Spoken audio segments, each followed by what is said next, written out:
Hey everybody, this is Dr. Caridi from the Austin Gynecomastia Center answering your questions. All right, so another question I get is this, okay? I have gynecomastia, I realize that, now what? Okay, so you're sitting at home, you realize that you actually got this stuff and you want it to go away. And so obviously you want it to go away the simplest, fastest possible way. And you don't want anyone to know about it too, because you don't want to share this with anybody. I got this condition or this thing and I don't like it, and I don't even feel comfortable sharing it with anybody. So what do? All right, so this is my advice.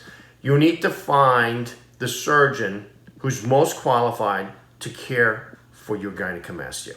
Okay, so number one, you realize you have the condition and the condition is only treated with a procedure. There's nothing else that's going to make it go away.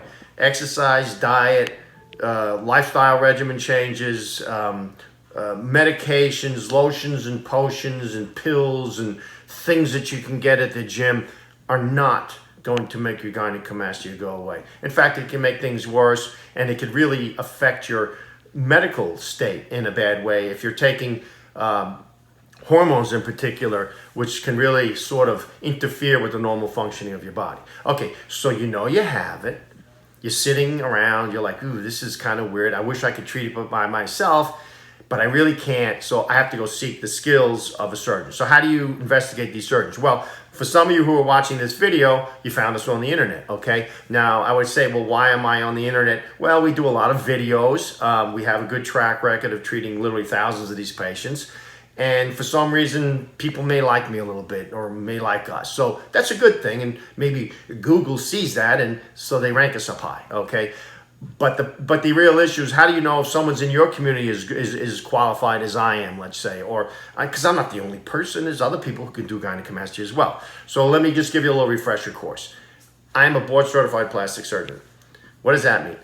It's the real deal. So it's not people calling themselves plastic surgeons when they're really not, or maybe there's even general surgeons or ER doctors, or maybe non-surgeons are doing stuff. So remember, first have a healthy skepticism of the reality of the American marketplace is that everybody's out there trying to get patients from whatever, okay? So you just have to be, aware of that fact. You have to seek out surgeons. I would personally go with a plastic surgeon who's board certified in plastic surgery, who's a member of the Plastic Surgical Society or the American Society of Plastic Surgeons, and who's been around a bit, all right? I mean, so personally, I've been around for 30 years, kind of feeling old, but I still can do stuff. I'm still pretty good. In fact, I feel like I'm in my prime, but you don't want to find someone who's sort of new to this game.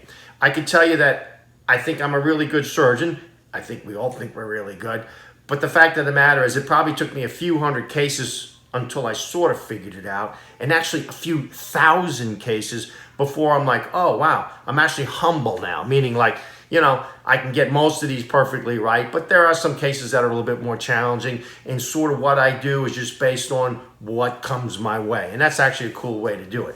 So to find the best surgeon, board certified by the American Board of Plastic Surgery, members of the Plastic Surgical Society, credentialed facilities. They're not doing surgery in backyards. You have to be really conscious about people who want to do stuff on the local.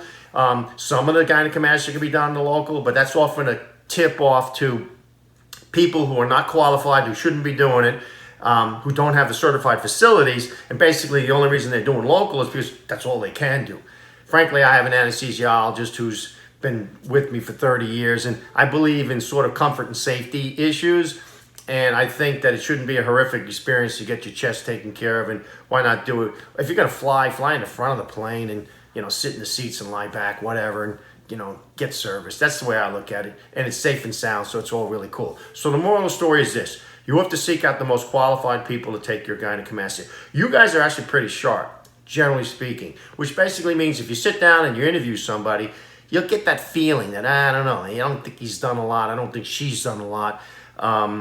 I just don't get this kind of good feeling. I mean, evidence is evidence. You see their before and afters. You kind of get a good overview of where they went to school and all this kind of stuff. So actually do your homework, okay?